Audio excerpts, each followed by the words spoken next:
그렇다면 어떻게 해외 카지노에서 수십억 원의 돈을 잃게 되는 것일까요?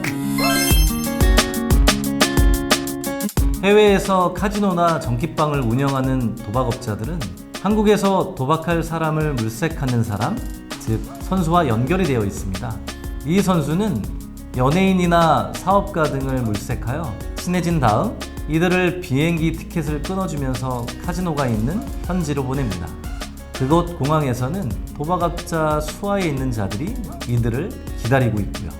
그리고 카지노가 있는 호텔로 데려와서 융숭한 대접을 하고 처음에는 가지고 있던 1만 달러로 도박을 하도록 유도합니다. 결국 순식간에 돈을 잃은 속칭 호구는 다시 도박할 돈이 필요하고 도박업자는 10% 정도의 선수금을 떼고 한국의 건물이나 주식 등을 담보로 잡은 뒤 수억에서 수십억 원의 돈을 빌려줍니다. 다시 그 돈을 모두 카지노에서 탕진하고 한국에 돌아오면 호구는 담보로 잡힌 수십억 원의 건물이나 주식 등을 결국 잃고 마는 것입니다.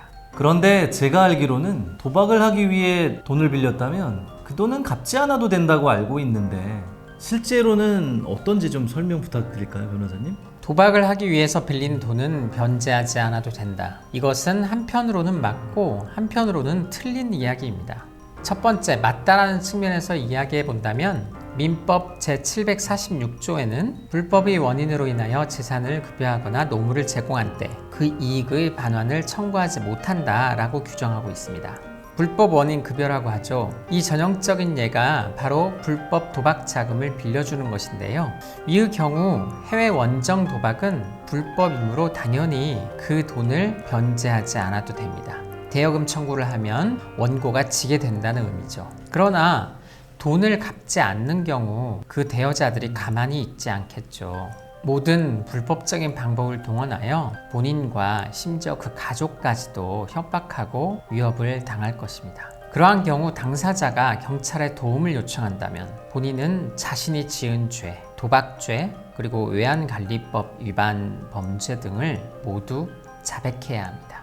그래서 자신이 처벌받지 않기 위해 어쩔 수 없이 재산을 잃게 되는 경우가 빈번하게 존재합니다. 둘째, 틀리다는 측면에서 이야기해 본다면 예를 들어 강원랜드에서 도박을 하면서 돈을 빌린 경우 강원랜드는 국내인의 도박이 합법이지 않습니까? 실제로 도박 자금을 빌려 강원랜드에서 도박을 하고 빚을 갚지 않아 대여금 청구 소송을 당한 사건이 있었습니다. 법원은 강원랜드가 합법적인 카지노라는 점에서 이곳에서 도박을 하기 위해 돈을 빌린 행위, 불법 원인 급여로 보기 어렵다라고 판단하여 대여금 반환 청구를 인정하였습니다. 그럼 SES의 멤버 슈의 경우도 같은 경우가 되겠군요. 슈는 수억 원에 달하는 도박 자금을 빌리고도 갚지 않아 대여금 반환 청구 소송을 당했는데요. 슈는 일본 특별 영주권자였고 슈가 도박 자금을 빌려 도박을 한 카지노가 외국인 출입이 허용된 곳이었습니다. 그래서 슈는 합법적 도박이었다는 점 때문에 도박빚을 갚을 의무가 있다고 보아 패소 판결을 받았다고 보여집니다.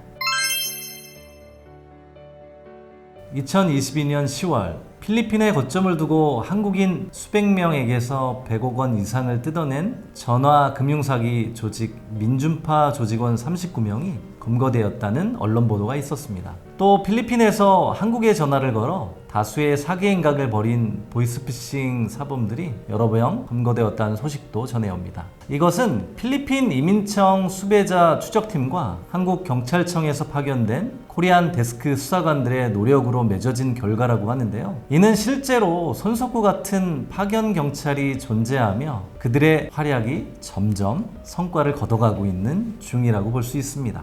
필리핀은 아직까지도 범죄자들이 선호하는 도피처입니다. 돈이면 다 해결된다는 믿음이 지배적이기 때문인데요. 하지만 최근에 코리안 데스크 수사관들의 활동 범위가 넓어지면서 점점 범죄자들의 선호도가 떨어지고 있다고 합니다. 파견 수사관들은 정보원, 교민, 코리아타운 협회 등과 교류하면서 범죄인 정보를 수집하고 현지 경찰과의 업무를 협조하여 범인을 체포합니다. 이분들의 노력과 수고로 인해 교민의 안전한 생활과 관광객의 안전한 여행이 점차 개선되어 가고 있다고 하는데요. 매우 반가운 소식이 아닐 수 없습니다. 이제까지 해외 원정 불법 도박에 대해 살펴보았습니다. 그런데 국내 청소년들 사이에서도 온라인 도박이 그 수위를 넘었다고 합니다. 코로나 이후 집에서 모바일 기기를 이용해 수업을 듣는 등 온라인 활동이 많아지다 보니 도박 사이트 접근성도 매우 높아졌습니다. 한국 도박 문제예방치유원이 2022년 초중고 학생 18,444명을 대상으로 실시한 도박 경험 관련 설문조사에서 재학 중인 청소년 26%가 지난 3개월 동안 도박 게임을 경험한 적이 있다고 답했습니다. 또 재학 중인 청소년의 5%는 도박 문제 위험군으로 집계되었고요. 즉 학생의 3분의 1 정도는 온라인 도박을 경험하고 있다니 충격적인 사실이 아닐 수 없습니다. 더불어 10대 청소년들이 카카오뱅크, 토스 등 비대면 금융 서비스를 이용해 계좌를 열 수 있게 되면서 도박 사이트 유혹에 흔들리기 더 쉬워졌다고 합니다. 카카오뱅크 계좌가 열리는 중학교 2학년 때가 청소년들이 불법 온라인 도박을 가장 많이 시작하는 시점이라고 합니다. 최근 SNS 프로필에 계좌 번호를 걸어두는 것도 10대들의 문화로 자리 잡고 있다고 합니다. 도박 사이트 노출 경로는 어떠할까요? 청소년들은 웹툰 사이트를 많이 이용하는데 거기에는 불법 사이트들이 있습니다. 불법 웹툰 사이트 유토끼의 첫 페이지를 클릭해보면 화면을 채우는 건 웹툰이 아니라 불법 도박 사이트 배너뿐입니다.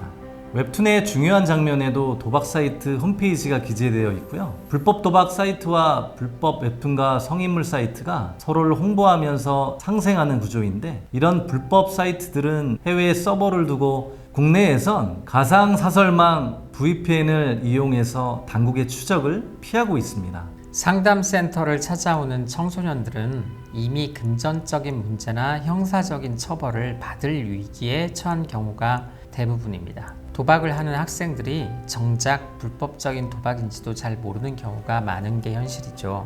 그래서 학부모님 여러분들이 주의를 기울이셔야 됩니다. 특히 중2와 중3 학부모님께서는 아이들이 온라인 도박을 하고 있지는 않은지 주의 깊게 살펴보셔야 합니다. 아이가 고가의 신발이나 가방, 게임 아이템을 소장하고 있다면 더더욱 주의가 필요합니다. 오늘은 드라마 카지노를 통해 도박의 세계에 대해 살펴보았습니다. 도박은 탐욕의 아들이고 절망의 아버지다 라는 말로 영상을 마무리하겠습니다. 불법 도박 아웃!